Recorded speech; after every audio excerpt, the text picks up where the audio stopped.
Hukum di Mata Bowo, program yang mengulas tentang kabar-kabar hangat terkini dilihat dari sisi hukum tentunya.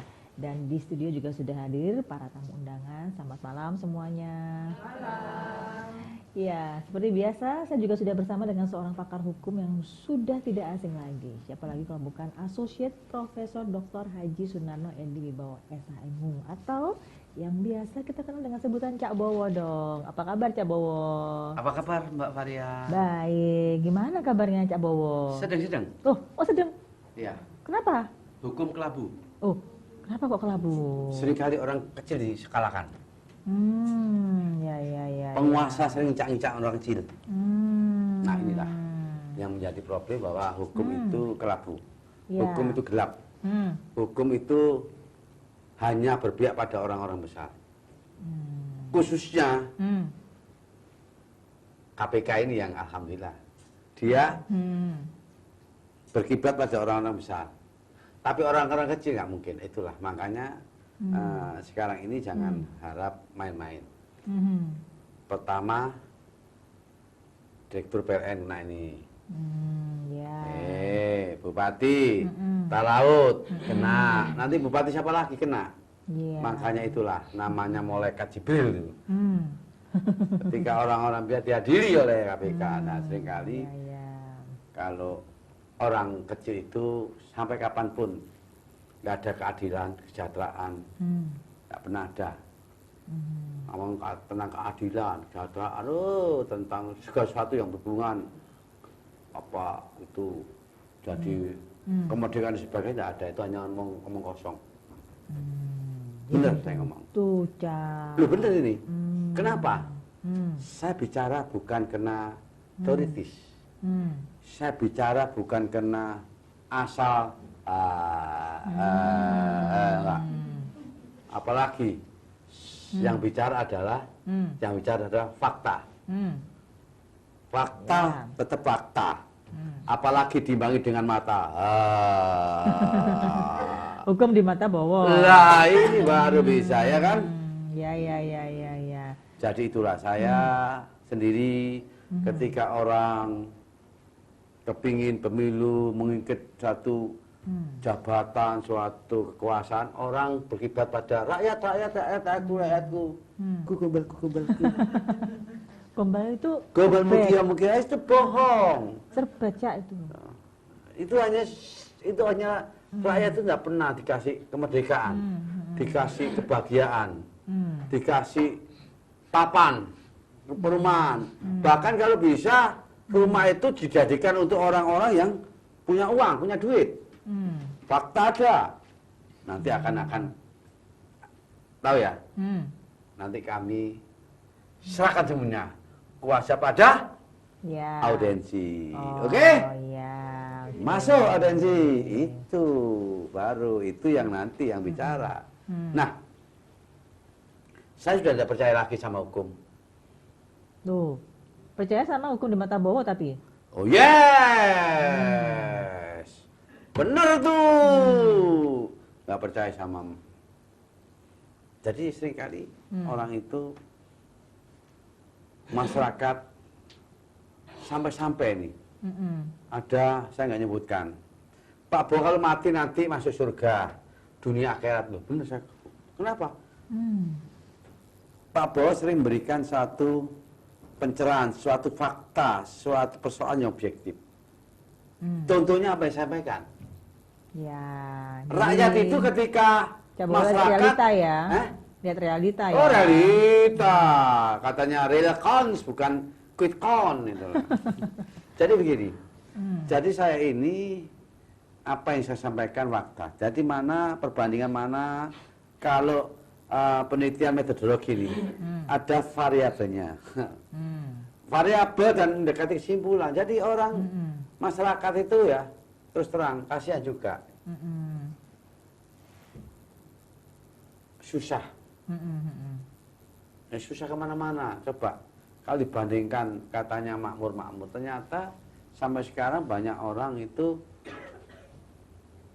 pengangguran, banyak pekerjaan.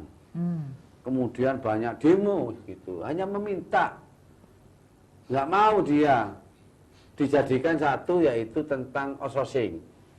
Kan banyak rame nih. Banyak kena kejahatan persoalan anarkis sebagainya, tenaga kerja ini. Dan bagaimana itu aja. Seringkali sekarang tenaga kerja itu ngomong jari bisa, enggak bisa. Setahun enggak rugi tempak, setahun rugi tempak sesuai Undang-Undang 13 2003 pasal 372. Jadi inilah yang menjadi suatu problem sampai kapanpun. Ketika kita bicara rasa kesejahteraan, keadilan, kemakmuran, sebagainya itu akan terjadi seperti ini terus. Pola-pola ini akan terjadi terus, maka dengan demikian yang penting adalah bagaimana keadilan dan kepastian hukum dan bersama tidak berpihak hukum. Hukum tidak berpihak kemana-mana. Jadi kalau kita ngomong, jadi masyarakat itu ada kesamaan di mata hukum. Tapi kalau di mata bowo, nah saya yang mandang dong.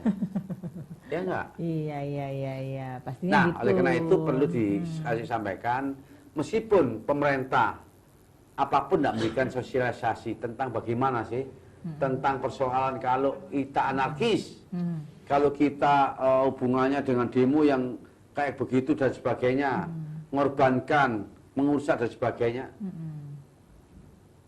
Pemerintah tidak memberikan sosialisasi. Ya, sepanjang mungkin penyampaian aspirasinya tidak melanggar hukum, tidak melanggar merusak hukum, tapi tidak anarkis. umum. Tapi kalau anarkis Itu nggak memang masalah, hubungan ya. dengan hukum.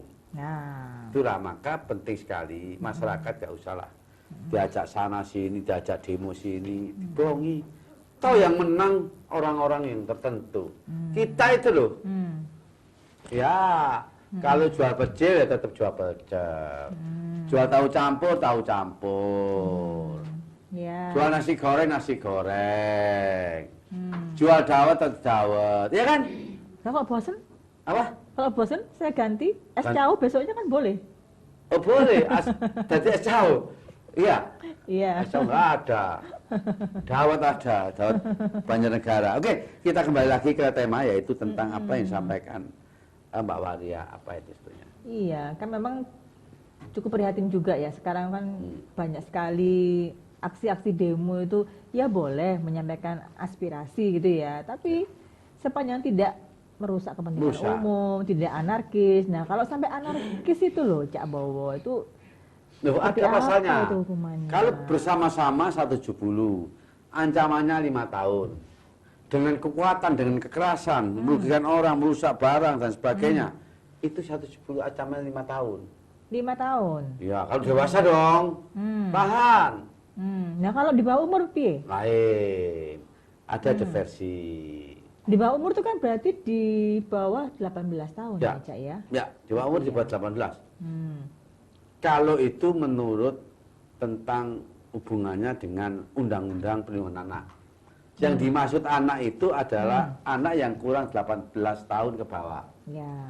Kurang itu anak. Kalau di atas berarti dewasa. Nah, yang jadi persoalan ketika anarkis baru-baru ini kan ada ini kita hari buruh nih. Banyak anak-anak itu dijadikan suatu mortir. Banyak anak-anak itu dijadikan kenapa? Kalau anak di bawah umur itu saya kira perlu adanya diversi, yaitu kalau ancamannya kurang jadi 7 tahun sesuai dengan pasal 74 diversi, anak itu bisa ada binaan bagaimana? Cukup dibina saja. Cukup. Masih anak-anak soalnya. Oh, gitu. Ya. Nah, tapi kalau sudah menghilangkan nyawa misalnya. Lain dong. Ancamannya lebih dari 9 tahun. Kalau ancamannya kurang dari 7 tahun. Baru sesuai PP 65 tahun 2014, 2016, baru bisa diversi cukup didamaikan di luar sistem hukum, di luar jalur hukum. Iya. Makanya dong, nontonlah. Tiap hari Jumat jam 8, jam 9. Lihat tuh lihat. Hukum di mata Bowo. Ya enggak? Pasti. Ya. Iyalah, Oke, Cak. iya.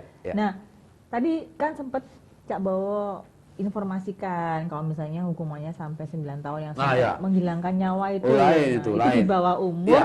itu jadi hukumannya gimana? Tetap dibina oleh Loh, negara. tetap dibina juga? Bina tapi negara. Tapi kalau di bawah Maksudnya umur gimana? itu LP-nya di daerah Blitar Hmm. untuk anak-anak. 9 tahun juga hukumannya?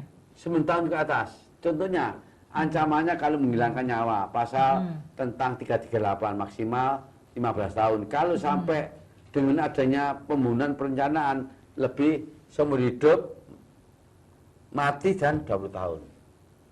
340. Kalau 338 segitu. Kalau sudah itu nggak bisa lagi ada diversi, ada binaan nggak bisa. Ya, Langsung. ya. Walaupun itu di bawah umur ya, Cak Ya. ya. Oh, jadi memang tergantung dari tindakan pidananya seperti Pidananya. itu ya. Benar. Gitu. Ya. Lah kalau katanya biasanya kalau anak di bawah umur terus hukumannya didiskon 50%. Nah, kan ada yang seperti itu. Ada Yang itu. seperti apa, Cak? Itu kalau ancamannya narkoba. Oh, narkoba. Iya, Itu tuh kasus bisa. narkoba ya. Ya narkoba itu katakanlah Ya. kena 4 tahun bisa Itu pakai 2 atau tahun. yang bandar? Pakai dong. Pakai. Kalau anak kecil gak mungkin bandar. Ya mungkin ngasih ke temennya kan Nah, termasuk bukan mengedarkan. pengedaran. Nah. Tapi sebetulnya kurir dia itu. Asiani kurir. Ya. Berarti itu istilahnya bukan bandar tapi pengedar ya. Cak, ya? Pengedar. Oh. Urutannya gimana? Jadi pemakai, Ada pengedar, pemakai, bandar. pengedar, bandar. Hmm. Ada bandar yang ngepul aja sana. Pleng gitu. Ya. Jadi Apalagi kasusnya ya. lagi ya. Nah kalau masih di bawah umur gitu gimana, Cak? Kalau udah tingkatan berat gitu. Nah, tetap di penjara kalau dia bandar tuh ya. Tetap itu. Tetap kalau itu ancamannya lebih dari 9 tahun. Oh, jadi kalau misalnya tindakan pidana apa Yang ancamannya hukumannya lebih dari 9 tahun, tidak bisa ke atas, diversi. baru tetap dijalani. Tetap dijalani tapi nantinya Oke. pidananya bukan di dewasa tapi di anak-anak. Ya. Itu untuk berlaku semuanya ya, Cak ya. Oke. Nah, ini kembali lagi nih ke masalah demo yang berpotensi kerusuhan. Iya. Nah, gini. Ya, kita memang tidak bisa menghalangi namanya kebebasan berpendapat ya, Cak ya. Boleh. Kadang-kadang orang juga ingin menyampaikan aspirasinya supaya didengar, supaya jadi perhatian banyak orang, kan caranya seperti itu gitu loh.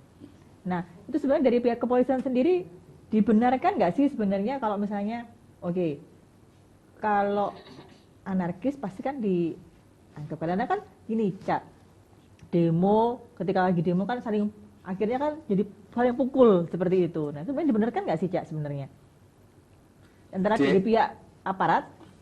Jadi dan aparat peserta demo. bertanggung jawab ketika demo itu sudah memberitahu pada polisi. Demo itu sudah memberitahu pada Ada hal-hal izin ya? sifatnya ada ketentuan tanggalnya. Kalau Oke. sampai terjadi apa-apa itu tanggung jawab kepolisian keamanan. Berarti sudah kecuali nggak laporan loh ya. Jadi kalau tidak laporan berarti berhak dong aparat keamanan langsung misalnya membubarkan lah istilahnya ya, Cak ya, Ya. di awal itu ya.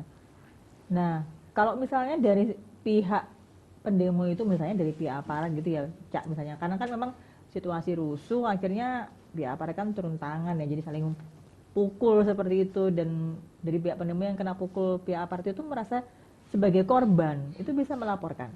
Bisa Atau dong. gimana? Aparat bisa melaporkan. Dari pihak pendemo juga bisa? Bisa. Melaporkan.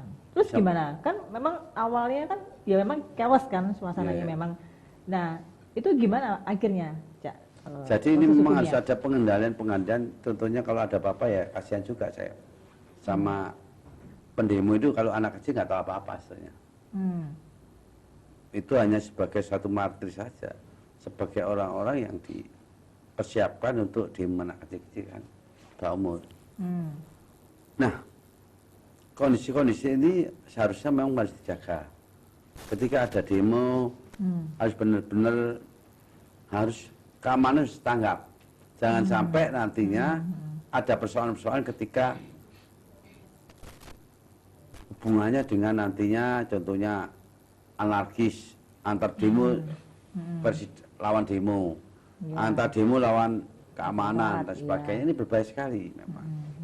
Jadi kita itu memang harus hati-hati menghadapi situasi yang panas. Ini sekarang situasi panas ini. Iya, Cak. Karena ya inilah.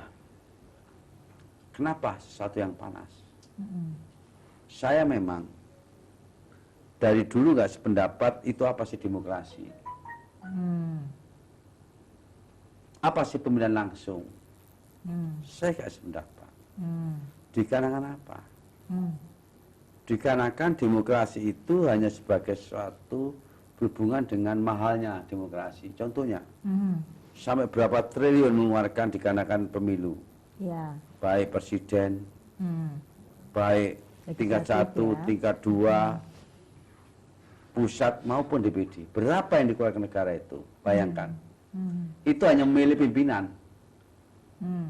Ya kan?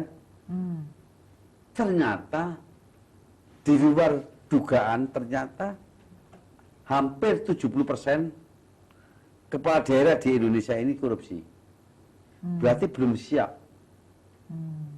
Berarti demokrasi itu bukan yang dimimpikan oleh pendiri suatu bangsa, pendiri negara, yaitu tentang apa itu arti undang-undang dasar yang aslinya dan Pancasila. Ternyata sila keempat inilah yang menjadi suatu persoalan, yaitu dosa-dosa besar pada sila keempat. Kalau kita bicara sila keempat, kerakyatan yang dipimpin oleh hikmat kebijaksanaan dalam persatuan baru itu. Nah, oleh karena itu saya membaca kutipan-kutipan, membaca semua dari referensi, bahwa kalau sampai terjadi seperti ini, ingat, 30 tahun lagi saya prediksikan negara kita terpecah-pecah. Maka penting adanya salah satu, ini harus ada, memang saya katakan konvensi tata negara, dalam arti demikian. Bisa baca ini. Ya. Berarti bisa nantinya setiap rektor seluruh Indonesia agar memberikan suatu celah ketenaga, kembali lagi ke Undang-Undang Dasar 45 dan Pancasila. Ya. Ini penting, dikarenakan tanpa adanya konvensi seperti ini, tidak akan dikarenakan difungsikan lagi apa itu MPR. Apalagi itu apa DPR. Ya. Ya. Nah, kemudian apa itu garis-garis besar negara? Sekarang apa? Misi-misinya apa? Kalau dulu kelihatan ada pelita 1, pelita 2, pelita 3, pelita 4, pelita 5, ada sudah direncanakan benar-benar. Ya. Saya memang kagum juga pada era Soeharto itu. Karena memilih sesuatu pimpinan harus memang nggak langsung sekarang ini. Ujuk-ujuk pimpinan, bupati nggak taunya bupatinya kena penjara. Ujuk-ujuk dirut PLN, masuk penjara. Ujuk-ujuk menteri penjara. Ketua partai penjara. Kenapa? Belum siap. Belum siap berarti belum teruji. Belum terevaluasi bagaimana kepintaran, kecerdasan itu. Semua itu proses.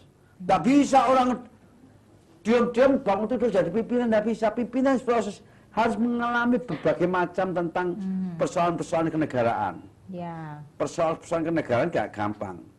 Apalagi persoalan-persoalan hukum. Persoalan hukum nggak tahu, kita bicara persoalan negara. Kita kuasai hukum, apa sih arti penyalahgunaan kewenangan, apa arti gratifikasi, apa arti itu penyelenggaraan dan sebagainya, nggak tahu. Yang tahu itu bagaimana anggaran itu dibelanjakan, cukup. Itu aja pinternya. Terus cari uangnya dari rakyat, pajak-pajak digerompesi semua. Waduh, kalau saya jadi presiden bisa, saya jadi menteri bisa, saya jadi gubernur bisa. Kenapa sih nggak bisa?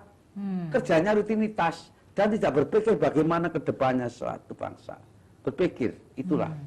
Jadi kalau dulu itu zamannya era Soeharto itu, atau lagi jadi SAP itu loh.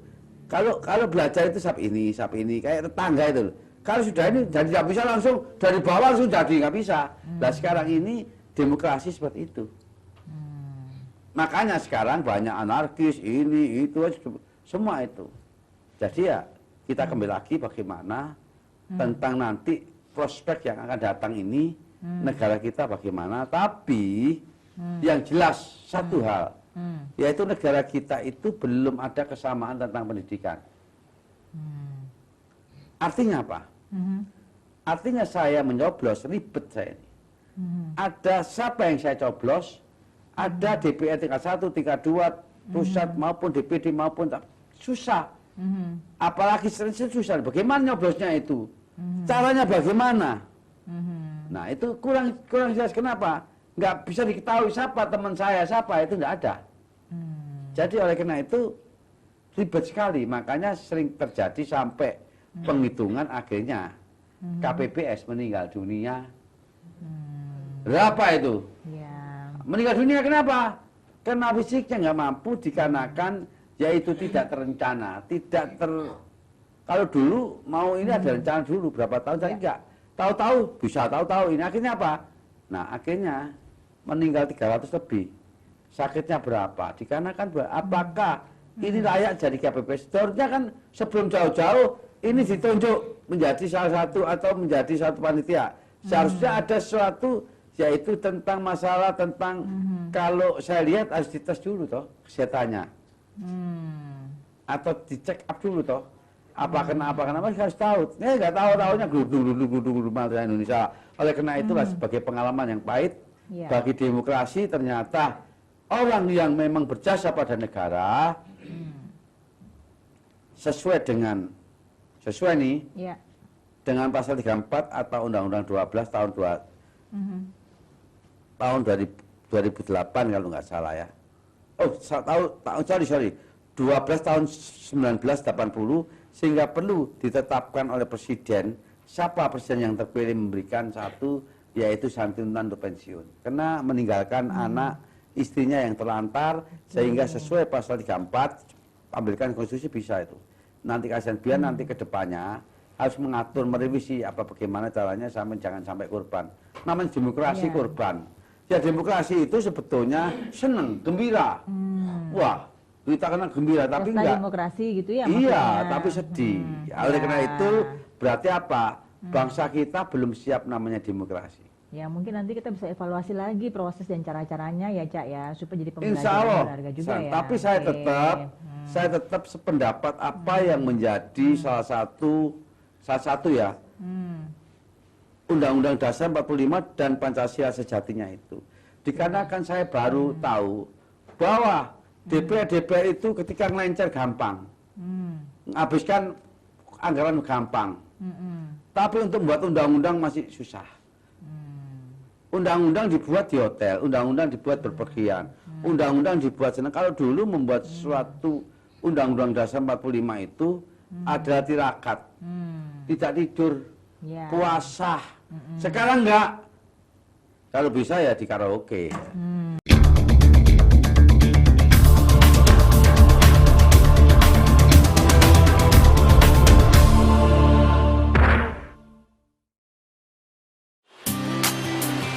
Nah pemirsa, kali ini Inspirasi Gaya akan mengajak Anda jalan-jalan ke kawasan Malioboro untuk berburu tas etnik. Meski berbahan natural, namun model-model tas ini sangat menarik dan pas untuk digunakan dalam berbagai kesempatan baik formal ataupun non-formal. Meski dijual di kaki lima Malioboro, kualitas dari tas-tas berbahan natural dan etnik ini Salam Indonesia. Info menarik apa yang bakal dikupas di Jogjanesia episode kali ini? Selamat datang dari Tahun ini, festival internasional dengan tajuk Festival Kampung Nusantara Didik Nini Towo dihelat dengan tema Kembang Setaman. Didik Nini Towo dikenal karena keunikannya dalam memadukan tarian klasik, rakyat, modern, dan komedi. Ia adalah satu dari sedikit seniman yang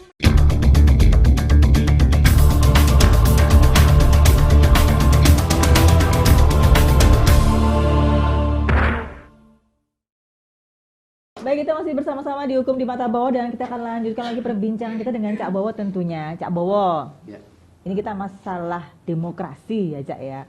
Tadi kan Cak Bowo sempat mengatakan, saya sebenarnya nggak setuju sama demokrasi gitu ya. Karena ada potensi itu tadi yang disebutkan Cak Bowo gitu ya. Tapi kenyataannya memang demokrasi sekarang ini memang ya sudah jadi suatu hal keharusan sepertinya gitu ya di setiap negara Cak Bowo. Nah seperti itu. Tapi memang ya itu tadi ada istilahnya kayak tumbal-tumbalnya ya Cak ya. ya pasti itu tadi ya penyampaian aspirasi juga ya, yang akhirnya juga bisa sampai membawa korban. Korbannya nggak cuma korban materi aja rusak, tapi juga kalau sampai anarkis bisa sampai jadi korban jiwa juga kan, pastinya begitu ya Cak ya. Nah, kalau Cak Bowo lihat nih ya, demo-demo yang saat ini gitu ya, istilahnya penggerakan massa gitu ya. Nah, ini boleh nggak kalau saya sebut ada semacam aktor intelektual yang menggerakkan seperti itu? Oke, para pendemo kena pasalnya kan, seperti yang Cak Bowo bilang. Nah, ketika aparat keamanan tahu, oh ini dia aktor intelektualnya, ini dia dalangnya, itu ancaman hukumannya gimana Cak? Berapa tahun? Ya sama dong, namanya delming. Sama? Ya. Bukannya dia lebih berat, dia kan yang merencanakan. Yang bertanggung jawab adalah ketika pidana itu adalah yang berhubungan langsung. Berhubungan langsung itu. Nah kalau yang dalangnya? Dalangnya lain. Dalangnya itu memang tidak bisa langsung, tidak bisa.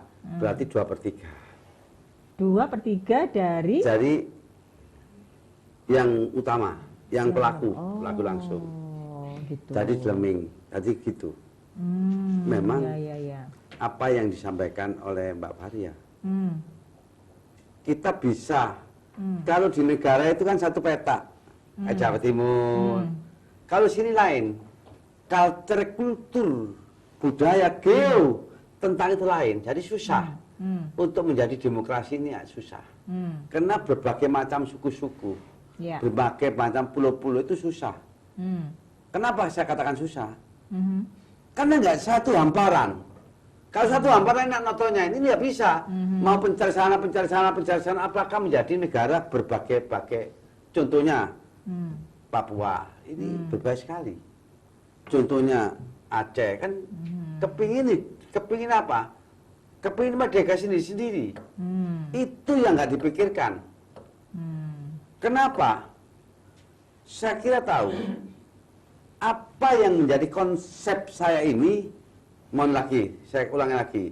Apa yang menjadi konsep seorang Profesor Dr. Sunarno Dewa Associate ini adalah konsep yang murni. Adalah teori penemuan yang murni. Kenapa saya katakan teori penemuan yang murni? Dikarenakan bangsa Walanda, Belanda itu menjajah itu sampai 350 tahun. Dia tahu kulturnya, tahu budayanya, gampang dipecah-pecah dikarenakan berbagai macam pulau-pulau. Itulah, coba dia di mana, di yang lainnya nggak bisa segitu lama. Karena Indonesia ini berbagai macam pulau-pulau, dia tahu ini nggak bisa menjadi satu, susah menjadi satu. Makanya Indonesia itu oleh pendiri suatu bangsa, makanya menjadi salah satu negara NKRI.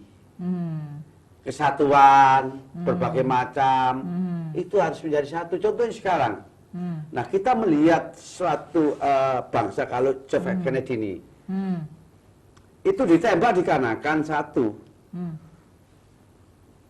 di daerah sini disenangi oleh masyarakatnya, tapi di sana nggak memilih. Dia itu siap sana, dibunuh dia. Itulah menjadi satu sejarah-sejarah seperti itu. Jadi ini adalah merupakan satu pengamatan dari pendiri bangsa itulah. Oh kenapa sih kok Belanda itu susah untuk diusir di tanah di Indonesia 350 tahun? Karena ya tadi. Makanya dengan demikian itulah yang menjadi sulit, makanya membuat suatu Pancasila, Undang-Undang Dasar itu penting. Itu tahu kulturnya, itu tahu budayanya. Kenapa? Pengalaman dari penjajahan itu, makanya dia nggak mau demokrasi secara langsung. Jadi kalau menurut Cak Bowo apa nih yang tepat? Tepat pada waktu itu kembali ke Undang-Undang Dasar dan Pancasila. Contohnya kenapa? Zamannya Indonesia harus kembali Undang-Undang RI 49, Undang-Undang 50. Semua nggak berfungsi, agak apa? Masih kepingin Undang-Undang Dasar 45. Itu yang menjadi konsep. Sebetulnya kan pertama adalah anggaran itu nggak banyak. Anggaran nggak banyak ini. Kedua, daripada anggaran seperti dibuang-buang, langsung aja untuk apa yang saya sampaikan pasal 34, fakir miskin dan orang-orang telantar dikembalikanlah pada itu, biar nanti makmur, katanya adil dan makmur. ternyata ya kayak gini. Yang makmur, yang adil, tapi yang nggak adil lebih banyak dikarenakan apa? Status tentang menyangkut hubungannya dengan ekonomi jomplang. Jadi kembali lagi ke kesejahteraan. Tetap keadilan dan kemakmuran kesejahteraan. Itu jangan sejarah makmur dan apanya yang makmur. Oke, semakin panas ini rasanya ya. Ya alhamdulillah ya, enak kan? Iya. Kalau sekarang Pak Bowo ini bicara masalah akademisi dong. Ya pastinya. Jadi tentang suatu teori-teori yang saya gagas. Teori-teori yang menjadi satu buku. Buku saya banyak loh, nanti sebentar lagi bedah buku saya. Oh, udah berapa nih? Kan kemarin 2 ya? Oh 2 kan ya apa sih? Wah, hampir 14 2. 14? Makanya tanya informasi dong. Aduh. Tanya di Google. Aku jadi ada? malu 2. Cak bawa. Malu aku. Di situ kok 2, Cak? Di depan. Loh saya kasih, yang belum saya kasih yang lain. Lah, kok nggak dikasih? Makanya kasih saya. Makanya minta dong. Ya ampun. Kalau nggak minta ya kasih, saya ini banyak belajar, banyak lupa Mbak Yu. Aduh. Ya sudah, besok saya dikirimin loh, Cak. Oke. Baik, dan di studio mungkin ada yang bertanya, monggo silakan. Assalamualaikum warahmatullahi wabarakatuh. Waalaikumsalam. Warahmatullahi wabarakatuh. Selamat malam Pak Bowo. Malam. Salam. Ini menarik sekali ini ya. Iya. Gimana? Apa Jangan lupa yang Pak dikatakan? namanya, mohon maaf Pak. Nama dari mana? Oh, Zainal Arifin. Yai, Pak Yai. Oh ya. Dari Pak Lambang Kiai Langon, Zainal ya. Arifin. Ya. Oh baik, monggo silakan. Jadi apa yang disampaikan oleh Pak Bowo ini sebenarnya sangat menarik. Sebenarnya itulah tujuan daripada bangsa ini merdeka. Itu tujuannya itu adalah untuk mencapai kemakmuran dan kesejahteraan. Nah, kalau kemakmuran dan kesejahteraan itu ya kalau saya boleh mengutip salah satu ayat dari surat Ali Imran ayat yang ke-103. 104. A'udzubillahi minasyaitonirrajim. Bismillahirrahmanirrahim. Wa takum minkum ummatu yad'una ilal khair wa ya'muruna bil ma'ruf wa yanhauna 'anil munkar wa ulaika humul muflihun. Dan hendaklah ada di antara kamu sebagai umat, sebagai rakyat, yad'una yang mengajak ilal khair pada kebaikan. Nah, mengajak kepada kebaikan itu yaitu yang dimaksudkan di dalam pembukaan Undang-Undang Dasar 1945 itu. Yaitu apa yang disampaikan oleh Pak Bowo untuk mencapai kemakmuran dan kesejahteraan. Itu yang di dalam pembukaan Undang-Undang Dasar itu. Itu adalah satu kebaikan. Hanya persoalannya ketika kebaikan itu akan dituju, bagaimana caranya? Siapa yang akan melaksanakan semua itu? Nah, dilanjutkan oleh ayat itu, wa ya'muruna bil ma'ruf. Dan memerintahlah kamu dengan ma'ruf. Memerintah, mengurus, dan menguruslah kamu dengan ma'ruf, dengan mengetahui. Apa yang perlu diketahui? Situasi dan kondisi yang diajak itu. Jadinya rakyat, umat yang diajak itulah. Jadi yang mengajak itu adalah pemerintah. Jadi syaratnya pemerintah itu harus memahami situasi dan kondisi rakyatnya. Wa yanhauna 'anil munkar, dan mencegahlah daripada mungkar. Mungkar itu nakiro itu hal yang tidak diketahui. Jadi jangan sampai pemerintah, pengurus negeri itu menjalankan penyelenggaraannya itu dengan dasarnya tidak mengetahui. Jadi harus dengan mengetahui. Nah, kalau ini sudah dilaksanakan kemakrufan dan mencegah kemungkaran, maka predikat yang akan didapatkan oleh rakyat itu, oleh masyarakat itu, yaitu wa'ulaika humul muflihun. Dan mereka-mereka ini termasuk masyarakat, umat, rakyat yang bahagia. Nah, kaitannya, loh banyak demo. Nah, adanya demo itu karena tidak ada apa itu? Tujuan daripada kesejahteraan itu. Jadi masyarakat itu masih bingung, loh gimana ini, kok gini. Banyak terjadi perbedaan pendapat satu dengan yang lain. Apalagi dalam situasi seperti ini. Perbedaan pendapat itu sangat luar biasa saya lihat di televisi itu. Apa yang diceritakan oleh Pak Bowo ini, ya persis itu. Nah, konsep yang paling mudah itu apa? Ya falsafah bangsa kita itu Pancasila. Untuk mencapai kemakmuran dan kesejahteraan itu caranya cuman tegakkan keadilan. Nah, dalam Pancasila itu adil, kata adil itu muncul 2 kali. Ya. Kemanusiaan yang adil dan beradab, dan yang kelima adalah keadilan sosial bagi seluruh rakyat. Nah, jadi inilah keadilan yang harus ditegakkan. Nah, pertanyaannya sekarang, Ya. Pak Bowo sebagai pakar hukum, kalau suatu keadilan itu bisa ditegakkan bukan hanya oleh para yudikatif saja, tidak.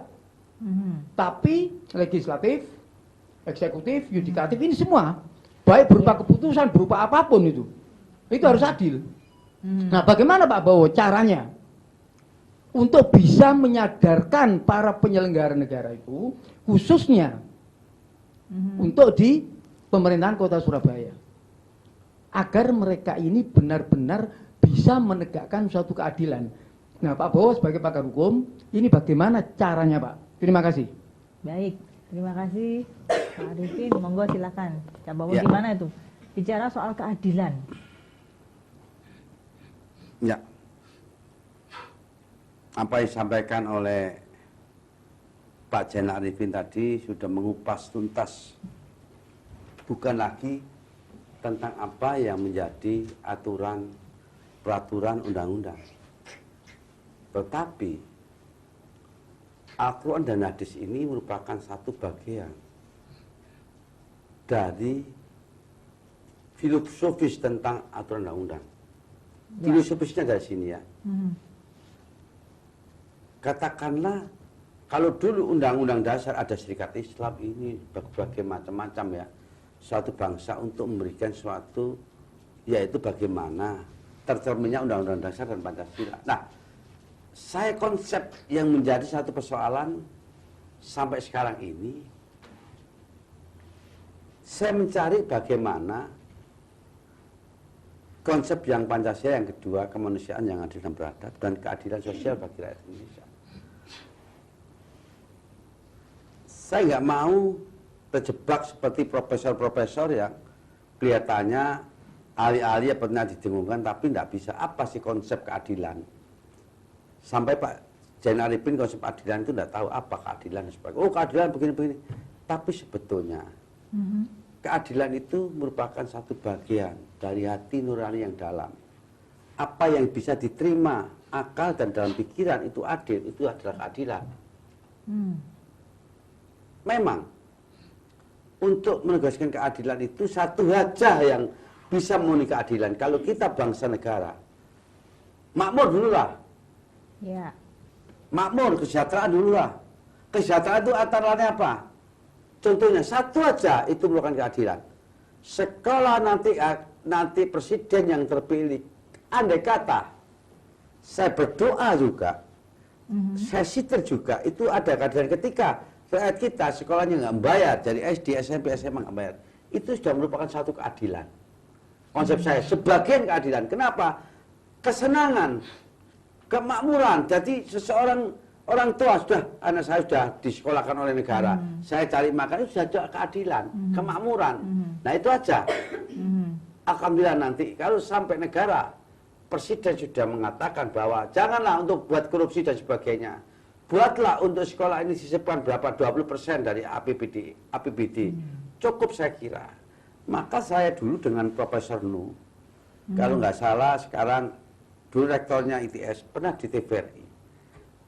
Dan pernah menjadi satu sharing, menjadi narasumber. Ya.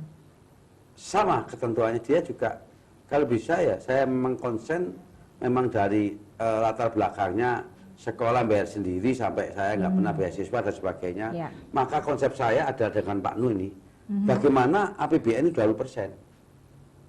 Untuk pendidikan ya? Ya, zamannya SBY itu kan pernah Pak SBY, Presiden SBY itu nggak bayar, itu cakep itu sebetulnya. Sampai sekarang saya baru mengetahui bahwa pendidikan itu nggak bayar dari Pak SBY itu. Itu satu-satunya presiden. Maka nanti presiden yang terpilih ini supaya apa arti dari Bapak SBY dulu dianu lagi kembali, itu yang menjadi satu keadilan. Mungkin itu sebagian, saya konsep keadilan nggak bisa untuk menjawab apa yang menjadi konsepnya dari Pak Zainal Arifin, tapi ini sebagian satu mendekati keadilan. Demikian Pak Arifin, saya susah untuk menjawab apa itu tentang keadilan. Bagi saya susah-susah, tapi saya untuk mendekati keadilan bagaimana nantinya negara dan bangsa itu memberi pencerminan bahwa anak SD, SMP, SMA itu menjadi tanggung jawab negara. Itu pun adil. Jadi orang tua nggak susah-susah. Maka nenek itu menurut pandangan saya. Tapi saya nggak bicara keadilan di mana-mana. Tahu saya tahu bagaimana sifat penegak hukum dan sebagainya. Sudah nggak, saya nggak akan melanjangi. Karena banyak yang takut dengan saya. Swear, kenapa semua takut kalau saya langsung ini takut dan sebagainya. Karena ia tahu tentang mengungkap tentang keadilan, apa adil bagi Bapak adil. Tapi yang jelas inilah yang menjadi satu profesor besar nggak bisa menjawab keadilan. Ada itu, benar tanya itu. Profesor besar nggak main-main, nggak bisa menjawab keadilan. Konsep nggak bisa. Saya hanya konsep seperti itu. Jadi sehingga nanti masyarakat Indonesia bisa terima. Mungkin konsep ini mendekati, meskipun nggak sempurna. Demikian yang ya Pak Jenal. Mungkin barangkali insya Allah puas. Apa yang sampai kalau nggak puas monggo ditambahi atau ada komentar lain ya. Mumpung ada Pak Kiai. Iya. Oke, sudah bisa diterima ya untuk jawabannya ya Pak Arifin ya. Baik, yang lainnya mungkin? Assalamualaikum warahmatullahi wabarakatuh. Waalaikumsalam warahmatullahi wabarakatuh. Saya dari Belanjangan atas nama Hengki, Pak. Iya, silakan Pak Hengki. Ini yang saya mau tanyakan ya ini tadi menyambung rasa keadilan dari Pak Arifin. Saya yang menjadikan pertanyaan saya ini Pak, ini yang di PT UN yang kita lakukan untuk pengajuan atau gugatan itu menurut pandangan saya termasuk warga yang kita di sana untuk kesaksian-kesaksian kita buktikan. Di situ ada namanya SK Gubernur dan SK Wali Kota.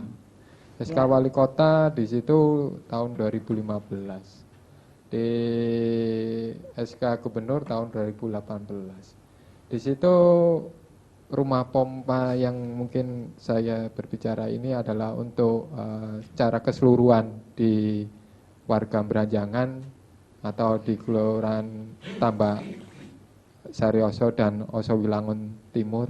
Di situ rumah pompa sudah jadi. Kenapa ya Pak? Di situ ranahnya gugatan kita tidak diterima. Padahal SK sudah ada dan kalau dilihat SK-nya itu kan hanya 8.100 kalau SK-nya gubernur. Di situ luasannya rumah pompa kalau bisa dilihat mungkin Pak Bowo kemarin sempat termasuk warga kita ini di sini beberapa itu menyaksikan sendiri. Itu luasannya melebihi 8.100. Kenapa? Masih ada dari SK itu tidak bisa dicabut oleh di pengadilan. Dibilang kada masih udah itu kada luarsa. Kenapa ya Pak? Itu mungkin tarafnya ini saya juga akan kenapa saya bertanya seperti ini? Mungkin biar warga atau seluruh Indonesia kalau memang menyaksikan televisi ini tahu bahwa seperti apa pemerintahan kita ini untuk melakukan hal-hal yang itu bisa maksudnya ya kita ini mau keadilan lah. Yang semestinya itu seperti apa itu? Mungkin dari saya pertanyaan itu aja Pak. Oke. Iya, Baik, terima kasih Pak Hengki. Monggo silakan Cak Bowo. Terima kasih Bapak Hengki. Ya. Memang ada perkara 36 di PT UN yaitu hubungannya dengan Oso Wilangun atau Beranjangan. Memang ada sesuatu SK. SK itu adalah pompa. SK pompa ini. Untuk Dan pembangunan pompa air pompa dong. ya. Tapi SK-nya memang sudah saya dicek di lapangan, saya dicek di Wisik, saya dicek di sana. Sampai naik perahu memang 8.100 ini sudah jadi. Sudah jadi. Ternyata ada suatu manipulasi tentang ada SK ini bukan 8.100 tapi untuk semua. Nah, padahal itu tidak bisa. SK sudah terjadi yaitu Ain Malun namanya ya. dalam bahasanya itu ain malam itu. Kalau surat keputusan satu, nggak bisa ada keputusan lain. Keputusan itu hanyalah pada penetapan tentang lokasi yang berhubungan dengan rumah pompa 8.100. Ya itu aja. Lah rumahnya masyarakat itu jauh. Di luar itu Di ya. luar. Jadi Lebih dari 800 maksudnya. akhirnya mau gak mau dimintakan tentang hubungannya dengan konsinyasi. Jadi pengadilan negeri nggak tahu. Tahu-tahu diberikan konsinyasi. Nah, dari situlah yang menjadi suatu pokok pembahasan, yaitu pengadilan tidak tahu apa-apa, dibohongi juga. Padahal itu sudah jadi, rumah-rumahnya jadi nggak. Sekarang ini loh, nggak berfungsi juga saya lihat. Padahal sudah 8.100 itu. Dan waktunya sudah habis. Ya. Nah, dari situlah yang menjadi, janganlah kalau menjadi pimpinan ya, pemerintah kota itu jangan membohongi pada masyarakat yang nggak tahu hukum. Janganlah kejujuran. Ini yang punya sertifikat gak main-main ini. Apalagi sekarang itu Surabaya 70% ya. Pemerintah Surabaya itu adalah sewa kota madya. Habis ini kalau dibutuhkan nggak dapat apa-apa. Ini ada sertifikat itu ditawar oleh pemerintah kota Surabaya ini. 1.700.000 bayangkan. Mau di kolong jembatan nanti pemerintah kota itu. Katanya bicara keadilan dengan jalan cuma makmur. Apanya yang makmur? Omongannya tok. Tapi kenyataannya, siapa yang baik pemerintah kota Surabaya? Siapa ngomong yang baik? Saya, ada fakta yang saya sampaikan. Sehingga orang-orang terlantar ini mau apa? Mau dibongkar. Sehingga dia dipindah masuk kolong jembatan apa. Dia sudah punya rumah meskipun nggak besar. Sertifikat ini nggak main-main. Kecuali kalau sewa kota madya, bongkaran itu. Ingat, nanti sewaktu-waktu saya katakan bahwa sewa kota madya akan digusur ketika ada pemerintah memerlukan, gak dapat apa-apa. Dan itu hanya teori pengakuan. Pemerintah kota gak punya haknya dia. Itu hanyalah dulu, itu petok D, petok D, sudah nanti saya selesaikan dengan adanya surat sewa kota madya. Itu sebenarnya. Tidak ada. Itu namanya asas teori pengakuan. Hanyalah kena mau sewa berarti itu hanya kota madya. Padahal ini ada sertifikat. Maka seringkali masyarakat ini dibodoh-bodohi, dibijui. Ya Allah, saya gitu kan. Oleh kena, janganlah sedih. Jangan sedih. Ingat. Hari Jumat jam 8 sampai 9, lihat. Hukum di mata bawah akan memberikan kecerdasan bangsa pencerahan. Itulah amal ibadah. Tepuk tangan mulai. Oke, sudah terjawab ya, Pak Pak tepuk, Engki? kamu nggak tepuk. Oh, ya sudah, saya tepuk tangan dulu lah. Oh, saya disuruh tepuk tangan. Tepuk tangan dong. Oh, iya. Namanya iya. katanya sama. Oh, Di mata iya. tepuk. Pokoknya apa? Iya. Gimana? Sudah bisa terjawab, Pak Engki?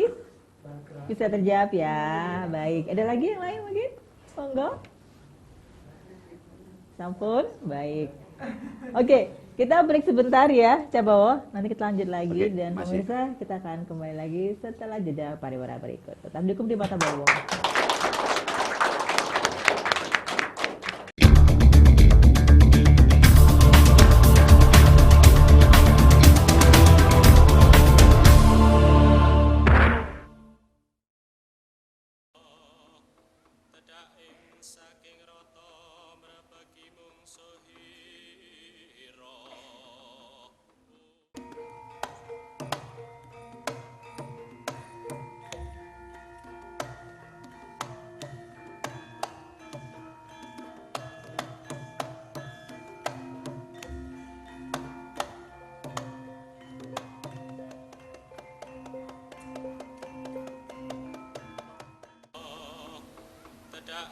Saking rata mrebeki mungsuhira.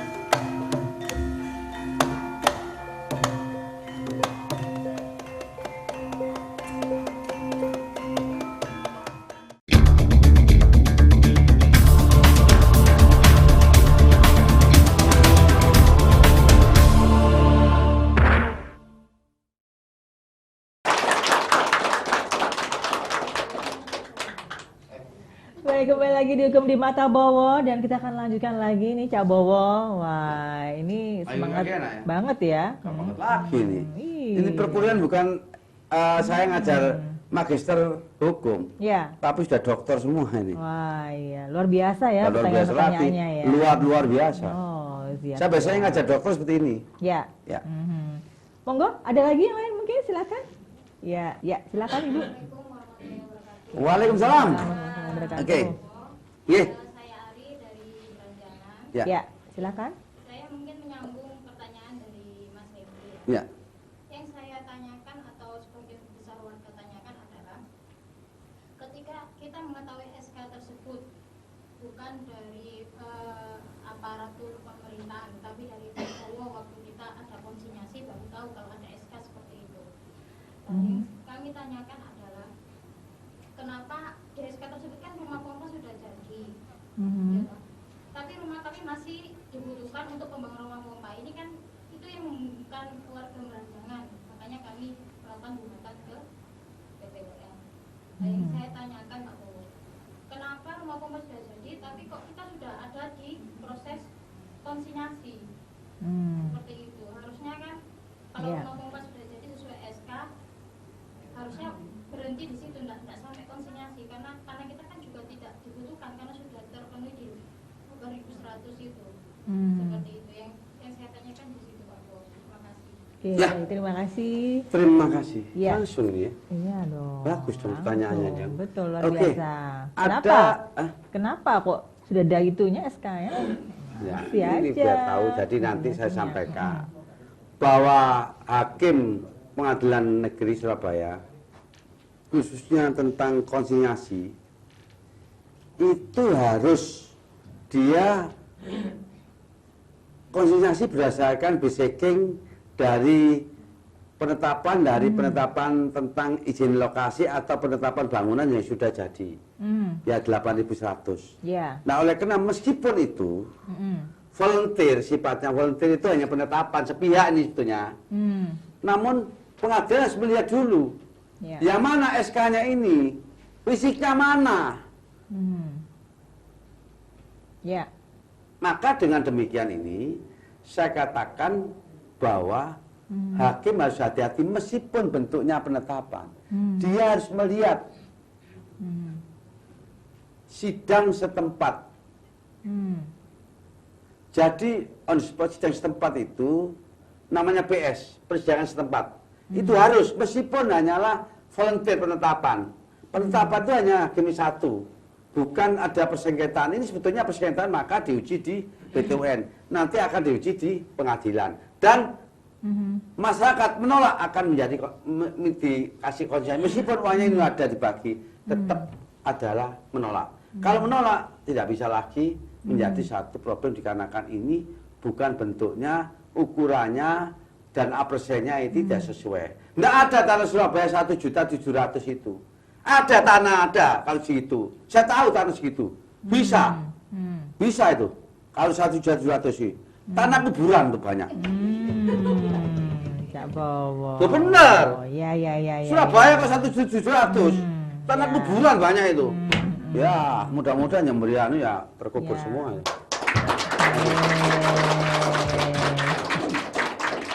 Ya. Ada lagi mungkin? Ada lagi demikian ya. Jadi kesimpulannya pengadilan itu tidak tahu bahwa penetapan basicking yang disampaikan tidak tahu. Kalau dia tahu di lapangan sudah jadi, tidak tahu. Tahunya karena itu ada volunteer hanya sepihak. Bukan suatu sengketa demikian ya, Mbak. Makanya dia tidak tahu ya. Itu adalah akal-akalan. Akal-akalan ini orang nggak tahu. Alhamdulillah ada saya, kalau nggak ada saya gimana itu? Jablas sudah dibongkar semua. Kentir semua tuh. Padahal belum tentu kalau itu untuk apartemen yang besar. Saya nggak tahu itu apakah itu ada, tapi saya nggak akan bicara itu. Karena nanti fakta saya omongkan inilah ya kecurangan ya ketidakterbukaan. Saya SK wali kota di mana? Cari sampai kemana nggak ada yang tahu. Apalagi orang yang bukan dengan orang nggak tahu hukum. Makanya saya itu sampai saya refresh kembali ya. Saya sampai ada satu kiai besar ya, saya kasih umumkan. Pak Bo nanti ingat Pak Bo, itu adalah ibadah. dunia akhirat saya alhamdulillah. Kenapa? Karena yang buka seperti ini adalah memang banyak pejabat yang mangkal, nggak apa-apa. Ini hidupnya yang sementara kok, nggak akan dibawa kemana-mana kok. Yang dibawa itu amal perbuatannya. Kalau perbuatan baik pada masyarakat akan dibawa di mana-mana. Akan saya tanya ini Syekh Kiai. Ya, saya tanya. Biar nanti masyarakat itu akan bukan berpola seperti saya, tetapi mendekati apa yang saya sampaikan. Saya tanya, Pak Zainal Arifin, selaku Kiai, apakah Pak Zainal orang amal seperti yang saya sampaikan apakah akan baik? Karena menurut Pak Arifin bagaimana amal ibadah dan sebagainya tentang memberikan pada masyarakat, yaitu adalah amal ibadah ilmu seperti ini. Saya kepingin tahu, saya nggak tahu tentang ayat-ayat dibuka, tapi saya hanyalah minta pendapat dari Yai. Gimana Pak Yai? Tolong pendapatnya. Ya, terima kasih ya. Ya. Ini ada salah satu ayat, ya. Cuman suratnya saya lupa ya. Yang kalimatnya kurang lebih, in aksantum li anfusikum wa in asatum falaha. Barang siapa yang berbuat bagus untuk dirinya, wa in asatum falaha, dan barang siapa yang berbuat buruk, maka buruk untuk dirinya. Dan ini manusia hidup itu bukan, ya perlu disadari, manusia hidup bukan satu kali, tapi berulang kali. Ini harus disadari ini. Karena orang itu selalu berpedoman bahwa hidup hanya satu kali.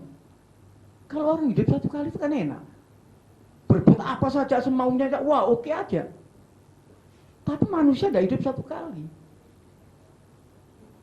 Ada satu ayat itu mengatakan, kaifa takfuruna billahi wa kuntum ambatan fa ahyakum summa yumitukum summa yuhyikum summa ilaihi turja'un. Kenapa kamu kufur kepada Allah? Keberadaanmu itu tidak ada, mati. Kemudian aku menghidupkan. Kemudian aku mematikan. Kemudian aku menghidupkan kamu lagi. Kemudian yang terakhir, kamu dikembalikan kepada Allah. Nah, di sini jelas bahwa in aksantum bi anfusikum wa in asatum falaha itu dibawa. Jadi orang mati itu, orang lahir pertama itu, katanya, oh ini orang tidak punya dosa. Secara fisik ya tidak punya dosa, secara fisik. Tapi secara rohani, dia berdosa. Dia bawa dosa. Nah, lalu dengan dosa itulah, dia akan melakukan menerima pahala dan siksanya di dunia ini. Terus, apa yang diperbuat? Jadi misalnya seperti Pak Bowo, membela kepada rakyat kecil, orang-orang kecil yang miskin. Insya Allah ini aksantum ini, bagus. Dan di akhiratnya insya Allah bagus nanti pahala. Nah kita doakan semua ya, semoga Pak Bowo ini bisa menjadi orang yang mendapatkan pahala yang bagus. Ya? Jadi seperti itu. Jadi jangan dikira bahwa manusia itu hanya hidup satu kali, tidak, tapi berulang kali. Kalau saya mau bicara nanti, wah panjang sekali Pak Bowo ya. Jadi ini saya rasa sudah sekian dulu Pak Bowo ya. Terima kasih. Ya. Terima kasih untuk pendapatnya ya, Pak Arifin. Luar biasa loh Pak. Ya demikian Pak Zainal Arifin. Saya terus terang untuk hal-hal sifatnya kultum kalbunya. Dalam arti yang disampaikan Pak Zainal Arifin, alhamdulillah saya bangga dan saya lanjutkan teruskan dengan sesuatu yang berhubungan dengan masyarakat ketika teraniaya, menangis, merintih dan sebagainya. Itu loh saya sebagian dari nantinya akan di depan untuk membantu sehingga Pak, sehingga suatu yang saya apal hukum diberikan Allah tentang suatu kejernihan pikiran saya untuk membuka suatu sinar bagi masyarakat yang gelap tentang hukum yang berhubungan dengan surat keputusan tadi. Sebetulnya surat keputusannya sudah selesai. Nggak tahunya dibohongi ini untuk sana gitu loh. Padahal itu saya ukur lama lah itulah. Itu adalah satu dibodoh-bodohi tapi tidak apa-apa lah. Akhirnya namanya becik ke titik oleh ketua. Terima kasih. Ya, baik. Ada lagi mungkin? Monggo. Sampun? Oh ya, sepertinya sudah nih Cak Bowo. Nah, apa nih yang ingin disampaikan Cak Bowo nih? Ya, saya sampaikan. Ya. Saya berharap setelah pemilu sekarang hampir 17 hari atau 16 hari Ya. perkiraan saya, sehingga orang yang dipilih, orang yang menjabat amanah dari masyarakat. Masyarakat menengah ke atas jarang ya untuk hal ini dipikirkan. Ya. Tetapi sebetulnya hitung-hitung saya melihat suatu kuantitas kualitas tentang pencoblosan itu banyak sekali oleh menengah ke bawah, orang-orang seperti patuh-patuh pada pimpinannya. Seperti sebagai contoh yang saya sampaikan sebagai variabel aja adalah dari Belanjangan, dari Osowilangun, orang yang patuh semuanya bersemua. Nah, oleh karena kalau pimpinan sudah diberi amanah, amanah, kalau jadi seorang pemimpin yang amanah, pemimpin itu yang merupakan bagian pro rakyat, cinta pada rakyat, rakyat mengeluh merintih dan sebagainya, masyarakat dibantu. Solusinya bagaimana? Ya. Jangan semena-mena sehingga digasak sini, gasak situ, sehingga masyarakat seperti itu. Doa, doa rakyat kecil, doa masyarakat semua itu makmur. Ingat, seorang pemimpin itu hanya waktu. Belum tentu dia jabat seumur hidup. Belum tentu jabatan di sampai mati. Meninggal tuh hanya meninggalkan apa sih? Kain kafan dan hanya itu aja. Itu hanya pikirkan dalam-dalam, renungkan. Ini hal yang saya sampaikan, sehingga hari Jumat ini, malam Sabtu ini adalah merupakan hari yang menurut pandangan saya supaya didengar oleh Allah, supaya didengar oleh malaikat, supaya didengar oleh karena itu saya berdoa agar persoalan-persoalan yang ada di Osowilangun ini nantinya akan selesai, yang menjadi salah satu persoalan-persoalan sampai tidak tidur dia berpikir saya berdoa agar semua itu dilindungi, baik ketenangannya, jiwanya, semua baik apa yang menjadi satu tujuan dari amin amin ya rabbal alamin. Al-Fatihah. Amin. Hanya itu. Ya. Pertama kali saya berdoa seperti itu. Ya. Dikarenakan ini memang orang-orang yang dibohongi. Demikian terima kasih. Ya Bapak, satu lagi kaitannya dengan topik kita malam hari ini, kan, tentang kesejahteraan dan bagaimana mereka menyampaikan aspirasi itu jangan sampai anarkis atau seperti apa. Mungkin ada bisa disampaikan Cak Bowo ya. Ya. Oleh karena saya nggak memberikan suatu rivet atau merupakan objektif, ini adalah subjektif. Saya melihat karena orang-orang ya dia tidak tahu hukum, gelap akan hukum, kelakuan hukum. Tapi contohlah seperti Osowilangun, dia prosesnya di pengadilan dong. Nggak anarkis, nggak unjuk rasa, itulah contoh masyarakat seperti ini. Itu masyarakat baik. Jadi kalau anarkis hubungannya dengan aparat.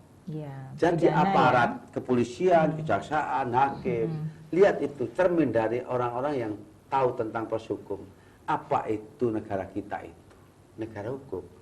Bersesuaian dengan pasal 1 ke 3, negara kita negara hukum, gak negara anarkis, gak makstat, hanyalah negara yang ada dalam tata cara undang-undang ya legislatifnya. Maka saya anggap pendidikan saya, pendidikan semua, tolong dinilailah. Orang apakah anarkis seperti haknya dilecehkan, haknya dikibuli seperti itu, anarkis, tapi proses hukum akan dilakukan. Ya, oleh karena itulah namanya nanti ada class action, sehingga class action itu kelas yang berhubungan kelas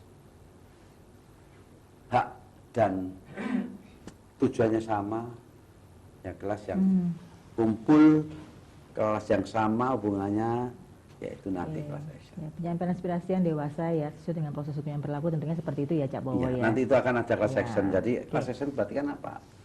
Ya nanti saya paling adalah saya motori dengan ini. Sehingga arti class action itu nggak semua orang bisa, tapi cara-cara bagaimana proses sesuai dengan Perma nomor 1 tahun 2002, sesuai dengan pasal 1, 2, 3, 4, 5, 6, 7 sampai 14, sehingga kalau tata cara itu tahu berarti apapun diterima. Inilah gugatan yang memang sempurna, tapi semua terletak dari hakim. Pokoknya nanti jangan sampai hukum di mata hakim. Lebih cenderung hukum di mata Bowo lebih bagus, lebih bijak daripada hukum di mata hakim. Kalau hukum di mata hakim, semua profesor dan sebagainya kalah dengan hukum hakim. Kalau di sini bisa berpendapat, kalau saya benar katakan benar, salah katakan salah, Ya. itulah hukum kan. Nah, Ya. jangan lupa nih. Iya, Hari apa? Dari Jumat dong. Apa itu? Jam berapa? 8 Sampai 9 jam 9. malam. Apa? Hukum di mata? Hukum di mata bawah di Oh. Surabaya TV pastinya. Gitu. Oke. Wah. Oke, terima kasih Cak Bawa ya untuk edukasinya pada malam hari ini ya. Pasti juga bisa memberikan banyak inspirasi dan juga manfaat bagi pemirsa yang ada di rumah tentunya. Amin, luar biasa. Demikian saya Faria Amir beserta seluruh kerabat kerja yang bertugas mengucapkan terima kasih atas kebersamaan Anda. Kita ketemu lagi minggu depan. Salam Surabaya TV.